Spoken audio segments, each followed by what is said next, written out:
দাঁতত আপোনালোকৰো দাগ আছে নেকি বহুত? সেয়া লাগিলে চিখৰ খোৱাৰ ফলতে হওক, তামোল খোৱাৰ ফলতে হওক বা পানীৰ আইৰণৰ বাবেও বহুতৰে দাঁতবোৰ হালধীয়া বৰণৰ হয়।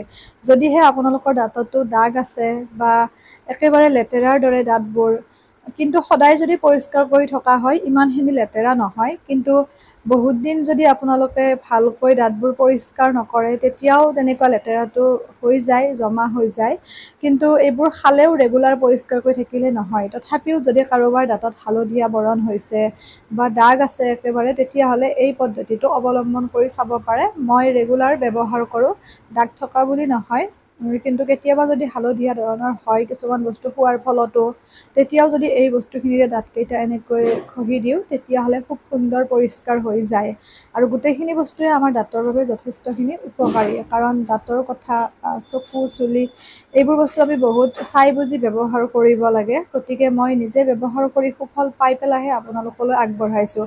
কি কি বস্তু ব্যৱহাৰ কৰিছোঁ ভিডিঅ'টোৰ শেষত আপোনালোকে গম পাব, দেখা পাব। মই দেখুৱাই দিছোঁ বস্তুখিনি। একেবাৰে ভাল বস্তু দাঁতৰ বাবে। ইয়াতে ফিটকিৰি আছে, নেমু টেঙা আছে আৰু টুথপেষ্ট। আপোনালোকে যি ব্যৱহাৰ কৰে, কলগেটেই হওক বা অইন কিবাই হওক, সেই টুথপেষ্ট ল'ব। এই তিনিওবিধ বস্তু খুব সুন্দৰকৈ আপোনালোকে মিক্স কৰি ল'ব। মিক্স কৰি পেলাই দাঁত ঘঁহিব আপোনালোকে। নেমু টেঙাটো দিয়াৰ ফলত বহুতৰে দাঁত টেঙাই বুলি কয়, কিন্তু একো নাই দাঁত টেঙালেও, কাৰণ নেমু টেঙাটো আমাৰ উপকাৰী সকলোৰে বাবে, সেইটো সকলোৱে জানেই। আৰু ফিটকিৰিটোৱে আমাৰ দাঁতৰ যদি বিষ আছে, কাৰোবাৰ পোকে খোৱা সমস্যা আছে, সেয়াও নোহোৱা কৰাত সহায় কৰিব। লগতে কাৰোবাৰ যদি দাঁতবোৰ অকালতে লৰিবলৈ লৈছে, সেয়াও আপোনালোকৰ সেই সমস্যাটোৰ পৰাও দূৰ কৰিব। তেনেকৈ এগৰাকী ডক্তৰে এদিন কৈছিল, আৰু তেতিয়াৰ পৰাই মই দাঁতৰ এনেদৰে যত্ন লৈ আহিছোঁ। আৰু এইবোৰ আমাৰ ঘৰুৱা কেয়াৰ, ঘৰুৱা যতন। গতিকে আমি সকলোৱে এইখিনি যত্ন কৰিব পাৰোঁ। আৰু এতিয়া কোনে ব্যৱহাৰ কৰিব বুলি যদি কওঁ, 10 বছৰৰ ওপৰৰ পৰা আপোনালোকে বয়সস্থজনলৈকে ব্যৱহাৰ কৰিব পাৰিব। কিন্তু 10 বছৰতকৈ তলত ব্যৱহাৰ কৰিব নালাগে, কাৰণ এনেই দাঁত ঠিকে থাকে। মাথো পৰিষ্কাৰ কৰিলে হ'ল ৰেগুলাৰ। আৰু আমি দিনত ৰাতিপুৱা দাঁত ঘঁহাটো যিমান জৰুৰী, কিন্তু ৰাতি দাঁত ঘঁহাটো তাতকৈ বেছি জৰুৰী, ভাত পানী খাই শোৱাৰ আগত। এতিয়া আপোনালোকে চাই লওক গোটেইখিনি বস্তু মই কি ব্যৱহাৰ কৰিছোঁ। সেয়াই আৰু কি কি বস্তু ব্যৱহাৰ কৰিছোঁ আপোনালোকে চাই লওক ধুনীয়াকৈ বস্তুখিনি।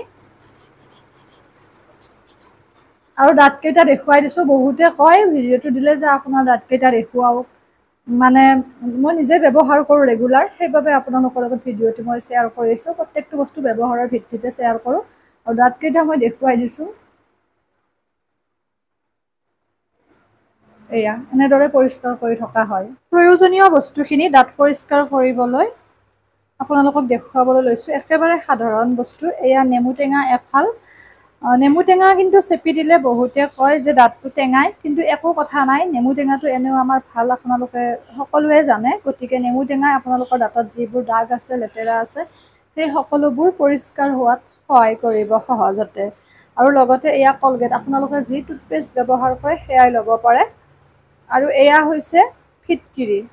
এয়া দাঢ়ি খুৰাবলৈ যে ব্যৱহাৰ কৰে, এই ফিটকিৰিৰ গুণাগুণ বহুত বেছি দাঁতৰ বাবে।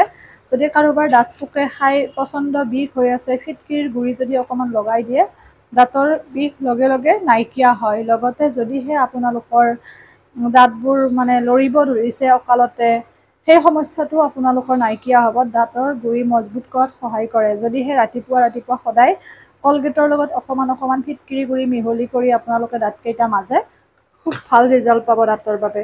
ইয়াতে মই ধুনীয়াকৈ এইখিনি অকণমান ৰুকি ল'ম। এনেকৈ অকণমান হ'লেই হ'ল।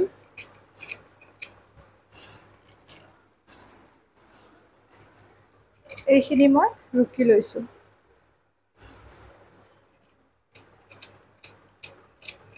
এয়া এইখিনি ৰুকি লৈছোঁ মই।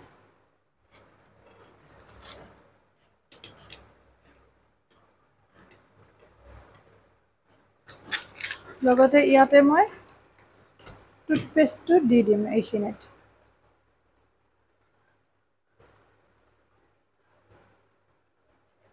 ৰুকি লোৱাখিনিত। তাৰপিছত ইয়াতে মই নেমুখিনি চেপি দিম।